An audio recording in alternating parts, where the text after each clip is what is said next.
Friends, आज mains की series में अंडरस्टैंड सिलेबस जो हमारी न्यू सीरीज़ है, इसके अंदर दूसरा वीडियो रहने वाला है, जिसके अंदर GS1 के यूनिट 1 के सब यूनिट 1 में GS1 यूनिट 1 सब यूनिट 1 दो सब्जेक्ट इसके अंदर है आपके पास, आर्ट एंड कल्चर और दूसरा है मॉडर्न हिस्ट्री। और मॉडर्न हिस्ट्री ऐसा सब्जेक्ट है जिसके अंदर प्रीलिम्स और मेंस दोनों हैं।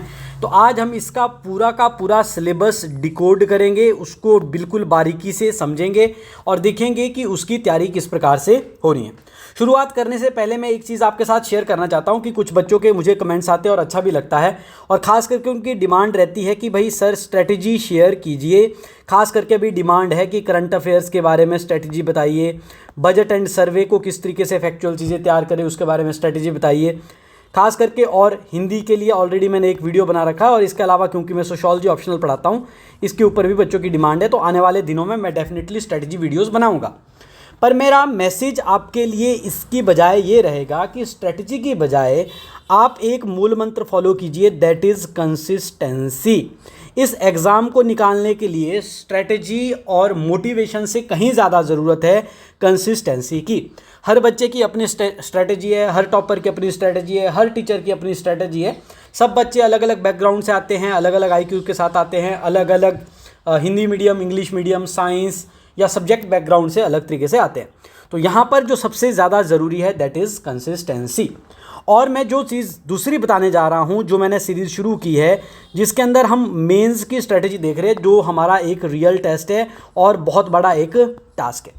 इसकी मैंने प्रेपरेशन स्टेजेस आपको बता दी कि सबसे पहले सिलेबस पता होना चाहिए, फिर आपके नोट्स होने चाहिए, फिर आपको आंसर राइटिंग करनी पड़ेगी, फिर आपको रिवीजन करना पड़ेगा और फाइनली टेस्ट सीरीज़ में जाना पड़ेगा।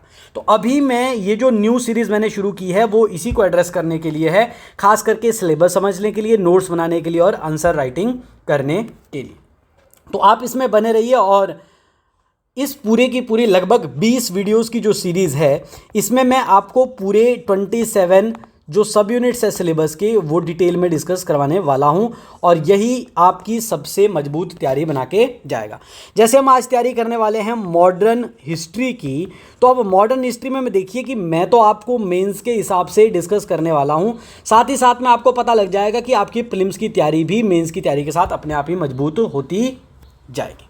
तो जैसे कि मैंने ये टेलीग्राम चैनल में, आप लोगों ने काफ़ी लोगों ने सब्सक्राइब किया होगा, और इस टेलीग्राम चैनल पर मैंने ऑलरेडी PDF शेयर कर लिया है, जिसके अंदर पूरा का पूरा क्वेश्चन बैंक है related to your modern history. तो आज उसी को डिस्कस करेंगे, सिलेबस को डिस्कस करेंगे, साथ ही साथ आपने कौन से सोर्सेज फॉलो करने हैं उसके बारे में डिस्कस मैं सारी चीज़ें करूँगा। तो यदि मैं आपके पास ये बता दूँ कि हमारे पास जो सिलेबस है वो तो भाई मेंस के अंदर सिर्फ 2 लाइंस का लिख रखा है, परंतु जनरली जो हम बुक फॉलो करते हैं, एक तो हम ओल्ड NCERT फॉलो करते हैं मॉडर्न हिस्ट्री के लिए, और दूसरी हम बहुत फेमसली फॉलो करते हैं स्पेक्ट्रम। तो एक हिसाब से ये पूरी NCERT और पूरा स्पेक्ट्रम आपके मॉडर्न हिस्ट्री के लिए, प्रीलिम्स के लिए एज वेल एज मेंस के लिए बहुत इंपॉर्टेंट बन जाते हैं। साथ ही साथ मैंने जो क्वेश्चन बैंक आपके लिए बनाया है वो PYQ के एनालिसिस के बाद ही बना है। पहले जो 4, 8 और 20 मार्क्स के क्वेश्चन आते थे, और अभी जब 8 और 12 मार्क्स के क्वेश्चन आते हैं, तो उसी के हिसाब से मैंने क्वेश्चन बैंक को अपना अपडेट किया है। तो एक बार मैं आपको थीमेटिक वे में पूरा का पूरा मॉडर्न हिस्ट्री का सिलेबस समझा देता हूँ। अगर मॉडर्न हिस्ट्री को हम यहाँ पर पकड़े कि भारत में अराइवल होता है किनका, यूरोपियंस का, और यूरोपियंस में सभी लोग कोशिश करते हैं और जीतता कौन है, ब्रिटिशर्स। अब ब्रिटिशर्स भारत को जब अनेक्स करना शुरू कर देते हैं तो यहाँ बंगाल से करते हैं, उसके बाद यहाँ पर कर्नाटक, नीचे मद्रास, फिर यहाँ पर बॉम्बे, और फिर फाइनली ऊपर पंजाब की, और अंग्रेज़ लोग क्या करते हैं, चढ़ाई करते हैं।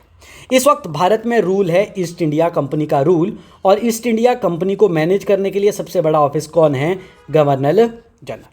तो ईस्ट इंडिया कंपनी ने कौन कौन से वॉर लड़े, इनकी इकोनॉमिक पॉलिसीज़ क्या थी, किस तरीके से वेल्थ को इन्होंने ड्रेन किया, या किस तरीके से एक प्रिंसली स्टेट्स को यूज़ किया दूसरी प्रिंसली स्टेट्स को हराने के लिए, और इन गवर्नर जनरल ने किस किस प्रकार की पॉलिसीज़ अपनाई, किस किस प्रकार के रिफॉर्म्स लाए, ये सब चीज़ें यहाँ पर पढ़नी होती है। फिर भाई नेक्स्ट जो यहाँ पर थीम शुरू होता है वो होता है 1820 के बाद, जिसमें भारत में खास करके 1823 23 में राजा राम मोहन रॉय, जिनको हम बोलते हैं कि भाई he is father of Indian renaissance, और भारत में दौर शुरू हो जाता है सोशल रिफॉर्म्स का। साथ ही साथ भारत के साथ ब्रिटिशर्स के एक तरीके से कल्चरल कॉन्फ्लिक्ट्स भी शुरू हो जाते हैं। और फिर हमें देखना पड़ेगा कि भाई प्रॉब्लम है पेजेंट्स की, प्रॉब्लम है ट्राइबल्स की, प्रॉब्लम है डिप्रेस्ड क्लासेस की, कास्ट के इश्यूज़ है, प्रॉब्लम है विमेन के राइट्स की। इस प्रकार की सारे के सारे सोशल रिफॉर्म्स मूवमेंट हमारे को इसके बाद पढ़ने पड़ते हैं।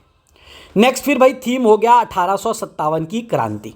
1857 की क्रांति के कॉजेज़ क्या थे, background plus as well as outcomes क्या हुए, और ख़ास करके 1858 में गवर्नमेंट ऑफ इंडिया एक्ट आ गया। उसके बाद भारत में क्या आ गया, क्राउन रूल। अब जो गवर्नर जनरल है वो बदल के क्या हो गए, वाइस रॉय। तो बहुत सारे वाइस रॉयज़ है, उसमें से कुछ एक फेमस है, उन लोगों ने खास करके क्या स्टेप्स लिए, किस तरीके के रिफॉर्म्स लिए, किस तरीके के उनके कार्यकाल में इंपॉर्टेंट इवेंट हुए, ये चीज़ समझना शुरू है। फिर इसके अलावा नेक्स्ट थीम शुरू हो जाता है 1885 से, जहाँ पर भारत में इंडियन नेशनल कांग्रेस की स्थापना होती है। तो 1885 से पहले कौन कौन सी पॉलिटिकल एसोसिएशंस बनी हैं, किस प्रकार के काम हुए हैं, और ख़ास करके 1887 के बाद फिर इंडियन नेशनल कांग्रेस ने एक तरीके से पैन इंडिया आइडेंटिटी बना ली, और पैन इंडियन जितना भी नेशनल फ्रीडम स्ट्रगल है वो इंडियन नेशनल कांग्रेस की टाइमलाइन में चलता है। पहले आपके पास मॉडरेट्स है, मॉडरेट के बाद एक्सट्रीमिस्ट है, फिर यहाँ पर एक्सट्रीमिस्ट के साथ साथ रेवोल्यूशनरी फेज़ भी भारत में शुरू हो जाता है, बट वो इंडियन नेशनल कांग्रेस के अंडर नहीं आएगा। फिर यहाँ पर गांधी जी आ जाते हैं, गांधी जी के बाद नेहरू जी की लीडरशिप है, सरदार वल्लभ भाई पटेल की लीडरशिप है, सुभाष चंद्र बोस की लीडरशिप है। फिर गांधी जी नेक्स्ट जो अपना फ्रीडम स्ट्रगल है उसकी थीम को डोमिनेट करते हैं, जिसके अंदर पहले आपके पास नॉन कॉपरेशन मूवमेंट है, फिर आपके पास बीच में साइमन कमीशन आ गया, फिर आपके पास राउंड टेबल कॉन्फ्रेंसेस आ गई, फिर आपके पास सिविल डिसोबीडियंस मूवमेंट्स है, और इस प्रकार से ये 1930s की थीम्स यहाँ पर चलती।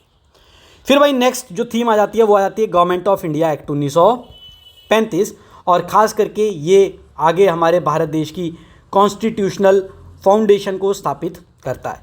फिर 1940 के अगस्त ऑफर, 1942 में क्विट इंडिया मूवमेंट, और इस प्रकार से यहाँ पर भारत में फ्रीडम स्ट्रगल की डेवलपमेंट होती। और इस बीच में कुछ और सवाल जो छूट गए वो ये कि अंग्रेज़ों के जो गवर्नर जनरल्स थे या भारत की जो इम्पोर्टेंट पर्सनैलिटीज़ थी, इन्होंने किस किस प्रकार का कंट्रीब्यूशन किया। ये तो मैंने ऑलरेडी डिस्कस कर लिया था कि गवर्नर जनरल और वाइसरॉय का इंडिपेंडेंट लेवल पर क्या कंट्रीब्यूशन रहा। इसके अलावा कुछ थीम्स भी है कि रेवेन्यू में क्या चेंज आए, लॉ में क्या चेंज आया, पुलिस में क्या चेंज आया, प्रेस में क्या चेंज आया, एजुकेशन में क्या चेंज आया। इन सब चीज़ों को भी क्या करना है, आपको अलग अलग तरीके से पढ़ना है। तो अगर आप इस तरीके से थीम्स निकाल कर देखोगे तो मॉडर्न हिस्ट्री की थीम्स कुछ इस प्रकार से है कि सबसे पहले ब्रिटिशर्स का अराइवल कैसे हुआ, अराइवल के साथ साथ वो भारत के अंदर क्लाइमैक्स कैसे अचीव करते हैं। फिर यहाँ पर गवर्नर जनरल्स, इनका कंट्रीब्यूशन, फिर आपके पास रेवेन्यू, पुलिस, लॉ, एजुकेशन, ठीक है, इंक्लूडिंग वाइसरॉयज, इनका आपको क्या पढ़ना है, कंट्रीब्यूशन पढ़ना है। फिर भारत के सोशल रिफॉर्म्स वाला पार्ट पढ़ना है, और सोशल कल्चरल रिफॉर्म्स में मैं सारे जोड़ रहा हूँ, पीजेंट, विमेन, ट्राइबल, ये सब। फिर मैं आपको कह सकता हूँ कि भाई भारत के अंदर इंडियन नेशनल कांग्रेस का early phase is up to 1905। Then उसके बाद महात्मा गांधी वाला फेज़, और महात्मा गांधी वाले फेज़ को 1915 से लेकर लगभग आप 1935 तक पढ़ सकते हो। और फिर पोस्ट 1935 भारत में किस प्रकार की डेवलपमेंट होती है। इन थीम्स में आपको क्या करना है, मॉडर्न हिस्ट्री को तैयार करना है। जब आप मेंस के लिए मैंने जो प्रोबेबल क्वेश्चन बैंक बनाया है इसको आप लिख लेंगे कि ऑलरेडी आपने एनसीईआरटी पढ़ रखी है, स्पेक्ट्रम पढ़ रखी है। आज की डेट में आप चैट जीपीटी से हेल्प ले लो और इसको 8 मार्क्स एंड 12 मार्क्स जिस प्रकार से क्वेश्चन बना उस प्रकार से लिखोगे तो मेंस की चीज़ें याद करते करते आपके प्रीलिम्स के फैक्चुअल चीज़ें भी साथ में ही आपके क्या हो जाएगी, तैयार हो जाएगी। पिछले कल ऑलरेडी मैंने टेलीग्राम चैनल पर 8 मार्क्स के लिए जो शीट है वो शेयर कर दी थी, जो इस प्रकार से कुछ दिख रही होगी कि 1.5 पेज आपको लिखना है, और मैंने यहाँ पर रिमार्क्स के लिए और इवैल्यूएशन के लिए जगह छोड़ी थी। 12 मार्क्स के लिए भी एक शीट मैंने शेयर की थी जिसके अंदर इस प्रकार से वो दिख रही होगी। तो ये 2.5 पेज आपको लिखना है, और लास्ट वाला मैंने रिमार्क्स के लिए छोड़ा था। तो जब आप अपना क्वेश्चन दोबारा कभी पढ़ो और उसको मैच करो वैलिड सोर्सेज से, तो यहाँ पर क्या कर सकते हो, अपना अपडेट डाल सकते हो, फीडबैक अपने लिए लिख सकते हो, ताकि जब नेक्स्ट टाइम आप रिवीजन करो तो उसकी आप हेल्प ले सको। अब वापस थोड़ी नज़र डाल लेते हैं जो मैंने आपके साथ शेयर की थी पीडीएफ टेलीग्राम चैनल पर। तो टेलीग्राम चैनल पर ऑलरेडी मैंने जो पीडीएफ शेयर की थी उसके अंदर इस प्रकार से है। 01 जो है वो आर्ट एंड कल्चर के लिए है, 02 टॉपिक जो है मॉडर्न हिस्ट्री के लिए है, 03 जो है वो वर्ल्ड हिस्ट्री के लिए। तो नेक्स्ट वीडियो हमारा वर्ल्ड हिस्ट्री के ऊपर रहने वाला है। It is according to your GS1 syllabus, और उसके अंदर ये यूनिट 1 हम डिस्कस कर रहे हैं। यूनिट 1 का भी सब यूनिट 1 चल रहा है, और जब वर्ल्ड हिस्ट्री पे आएंगे तो वो हमारा सब यूनिट 2 होगा।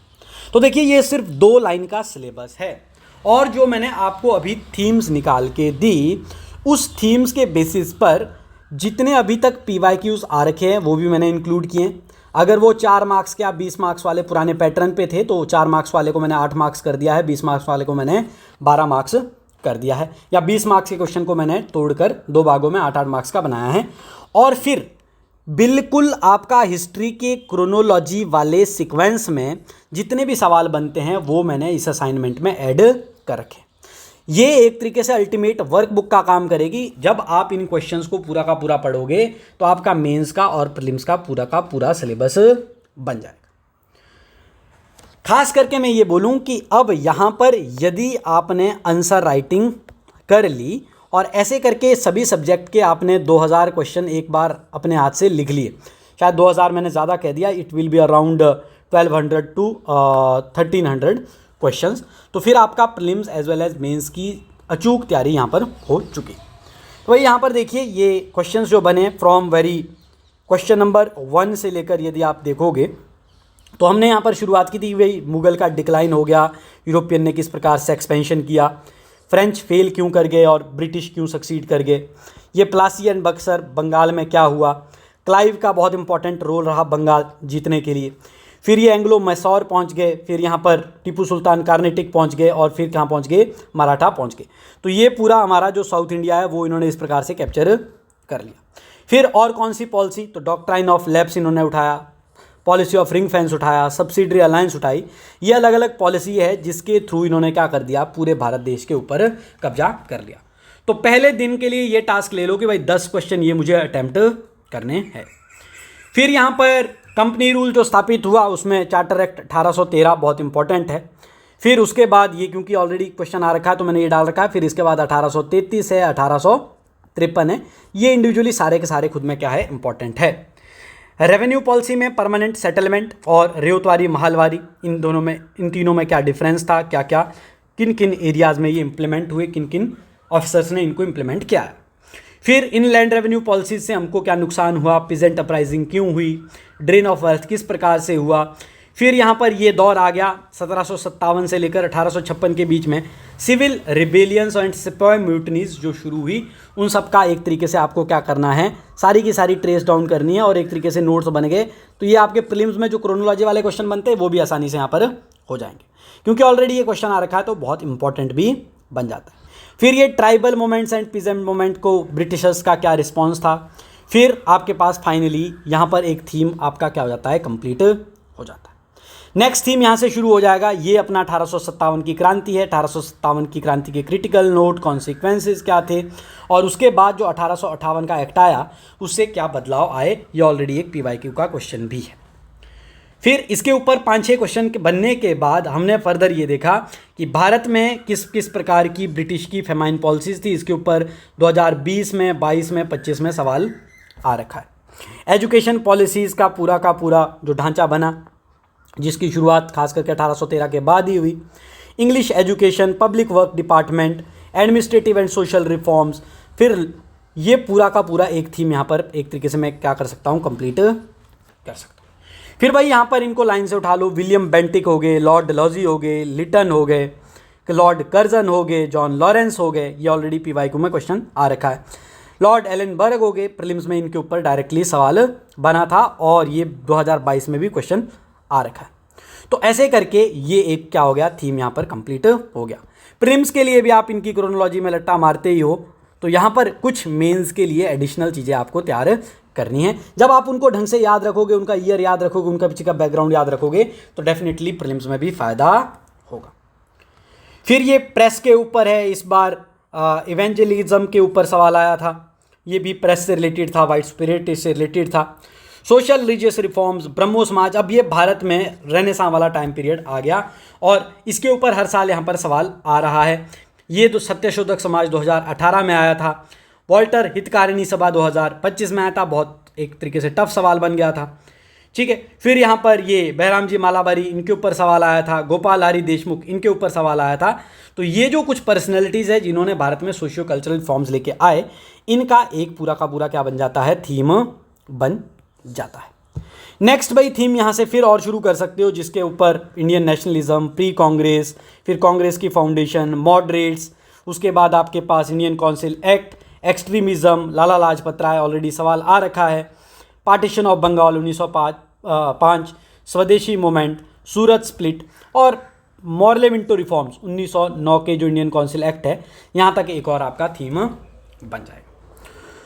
तो देन नेक्स्ट इसके बाद जो अगला थीम शुरू होता है, तो इसके ऊपर ऑलरेडी एक क्वेश्चन आ रखा है 2024 में, 1904 से 1914 के इंटरनेशनल क्राइसिस, और उनका पर्टिकुलरली फिर भारत में भी एक बहुत इम्पैक्ट पड़ा होगा, इसके रिगार्डिंग ऑलरेडी सवाल आया हुआ है।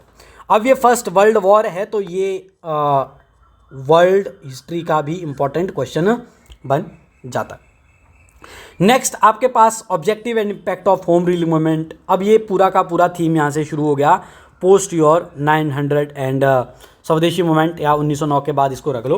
तो यहाँ से लेकर अगला थीम आप टोटली पकड़ सकते हो till your government of India act 1935। Clear बात। अब इसके बाद ये सारी चीज़ें देख लीजिए कि Montagu Chelmsford reforms, Rowlatt Act, non cooperation movement, Swarajist and no changers की प्रॉब्लम, फिर साइमन कमीशन, बीच में नेहरू रिपोर्ट जो एक तरीके से सबसे पहली कोशिश हुई भारत में कॉन्स्टिट्यूशन लिखने की। तो एक थीम मान लीजिए आपने यहाँ तक कंप्लीट कर ली। फिर भाई सिविल डिसोबीडियंस मूवमेंट, गांधी और बाल गंगाधर तिलक की अप्रोच में, similarity between Bal Gangadhar Tilak approach to the freedom struggle, ये क्वेश्चन एक बार शायद कंप्लीट नहीं हुआ है यहाँ पर, इसको मैं चेक करके अपडेट कर लूँगा। It is Bal Gangadhar Tilak versus Gandhi's approach I think, ठीक है। देन आपके पास round table conferences, communal award, revolutionary movement, ये एक बीच का पार्ट छूट गया कि 2 फेजेस में ये हुई थी, और यहाँ पर एक ऑलरेडी क्वेश्चन आ रखा है एक पर्सनैलिटी के ऊपर, रासबिहारी बोस के ऊपर। देन एक और क्वेश्चन आ रखा है बरिंदर कुमार घोष के ऊपर। तो ये दोनों फेजेस के अगर रिवोल्यूशनरी मूवमेंट आपने प्रिपेयर कर ली, तो एक बार अगर आप ये गेस भी कर लेते हो कि कौन सी पर्सनैलिटी किस रेवोल्यूशनरी फेज से एसोसिएटेड थी, तब भी आप इसके ऊपर बहुत सारा कंटेंट लिख सकते हो। देन नेक्स्ट जो है फिर आपके पास गवर्नमेंट ऑफ इंडिया एक्ट 1935 आ गया, और यहाँ पर एक थीम कंप्लीट आप करके लास्ट थीम पे आप पहुँच सकते हो।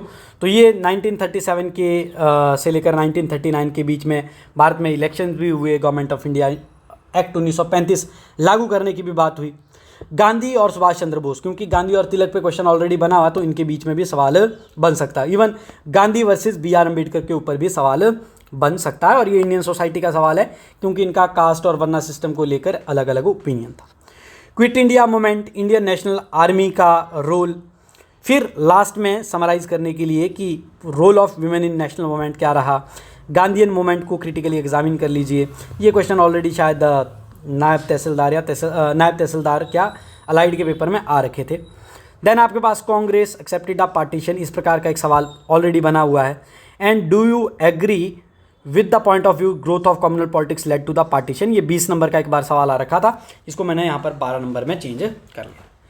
तो ऐसे जो मैंने आपके पास थीम्स की ब्रेकडाउन किया, तो ऐसे यदि आप अराउंड 8 दिन भी देते हैं, तो 8 दिन के अंदर मुझे लगता है कि 8 से 9 दिनों के अंदर पूरा का पूरा मॉडर्न हिस्ट्री का मेंस का सिलेबस आप एक बार आंसर राइटिंग कर दोगे, और साथ ही साथ आपकी इसके साथ प्रीलिम्स की तैयारी भी हो जाएगी। Thank you so much for watching this video. I hope कि ये जो मैंने क्वेश्चन बैंक आपके लिए बनाया है, ये आपके लिए हेल्पफुल होगा। Thank you.